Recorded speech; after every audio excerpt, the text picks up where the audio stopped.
സംസ്ഥാനത്തെ ക്രമസമാധാന നില വിലയിരുത്താൻ ആഭ്യന്തരമന്ത്രി രമേശ് ചെന്നിത്തല വിളിച്ച ഉന്നതതല പോലീസ് ഉദ്യോഗസ്ഥരുടെ യോഗം ഇന്നുണ്ട്. രാവിലെ 10 മണിക്ക് പോലീസ് ആസ്ഥാനത്ത് ചേരുന്ന ഈ യോഗത്തിൽ ജില്ലാ പോലീസ് മേധാവിമാർ മുതൽ സംസ്ഥാന പോലീസ് മേധാവി വരെ പങ്കെടുക്കും. പോലീസ് നയത്തിലെ മാറ്റങ്ങൾ ആഭ്യന്തരമന്ത്രി വിശദീകരിക്കും. പോലീസിൽ നടപ്പിലാക്കാൻ ഉദ്ദേശിക്കുന്ന പരിഷ്കാരങ്ങളെക്കുറിച്ചും സൂചന നൽകിയേക്കും. നേരത്തെ രമേശ് ചെന്നിത്തല ആഭ്യന്തരമന്ത്രി ആയിരിക്കുമ്പോൾ നടപ്പിലാക്കിയ പദ്ധതികൾ പുനരാരംഭിക്കും എന്നുള്ളതാണ് സൂചന. റോഷി ബാലി വാർത്തയുടെ വിവരങ്ങൾ നൽകാൻ നമുക്കൊപ്പം ചേരുകയാണ്. Roshy, good morning. ഉമ്മൻചാണ്ടി സർക്കാരിന്റെ കാലത്ത് വളരെ കുറച്ചു കാലമാണ് ആഭ്യന്തരമന്ത്രിയായിട്ട് ഇരുന്നതെങ്കിൽ പോലും ഓപ്പറേഷൻ കുബേര ഉൾപ്പെടെ ജനശ്രദ്ധ ആകർഷിച്ച നിരവധി പദ്ധതികൾ ആ കാലത്ത് നടപ്പിലാക്കാൻ രമേശ് ചെന്നിത്തലയ്ക്ക് സാധിച്ചിരുന്നു. ഈ പദ്ധതികളൊക്കെ വീണ്ടും പുതിയ രൂപത്തിൽ കൊണ്ടുവരാനുള്ള സാധ്യതയുണ്ടോ? അതോടൊപ്പം കഴിഞ്ഞ 10 വർഷക്കാലത്തെ പിണറായി ഭരണത്തിൽ ആഭ്യന്തര വകുപ്പിനെതിരെ ഒരുപാട് പരാതികൾ UDF പ്രതിപക്ഷത്തിന് ഉണ്ടായിരുന്നു.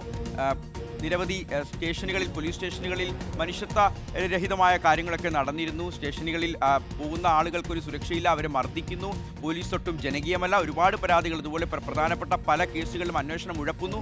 അങ്ങനെയുള്ള പരാതികളൊക്കെ ഉണ്ടായിരുന്നു. അപ്പോൾ എന്തൊക്കെ കാര്യങ്ങൾ പുതിയ ആഭ്യന്തരമന്ത്രി പോലീസ് ഉദ്യോഗസ്ഥരെ ധരിപ്പിക്കാനാണ് സാധ്യത, റോഷി?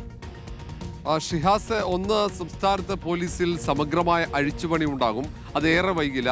ആ അഴിച്ചുപണിക്ക് മുമ്പാണ് ജില്ലാ പോലീസ് മേധാവി മുതൽ മുകളിലോട്ടുള്ള സംസ്ഥാന പോലീസ് മേധാവി അടക്കമുള്ള എല്ലാ ഉദ്യോഗസ്ഥരെയും ഒരുമിച്ച് പോലീസ് ആസ്ഥാനത്ത് രമേശ് ചെന്നിത്തല അഭിസംബോധന ചെയ്തത്. ആഭ്യന്തരമന്ത്രിയെ ചുമതല ഏറ്റെടുത്തതിന് ശേഷമുള്ള ആദ്യത്തെ യോഗം കൂടിയാണിത്. എല്ലാ പോലീസ് ഉദ്യോഗസ്ഥന്മാരെയും വിളിച്ചു ചേർക്കുന്ന ആദ്യത്തെ യോഗമാണ്.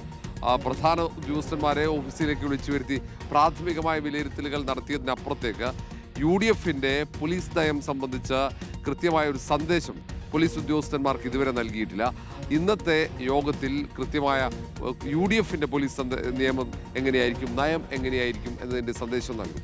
എന്തൊക്കെ കാര്യത്തിൽ മാറ്റം വരുത്തണം? കഴിഞ്ഞ ഒരു പതിറ്റാണ്ടുകാലമായി LDFന്റെ പോലീസ് നയമാണ്.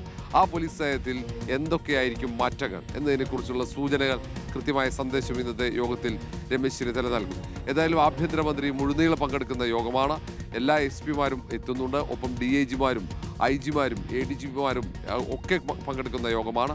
അതേസമയം തന്നെ നേരത്തെ UDF സർക്കാരിൻ്റെ കാലത്തുണ്ടായിരുന്ന പല പദ്ധതികളും പിന്നീട് കൃത്യമായി മുന്നോട്ട് പോയിട്ടില്ല. അതിൽ ഓപ്പറേഷൻ കുബേര ഉൾപ്പെടെയുണ്ട്.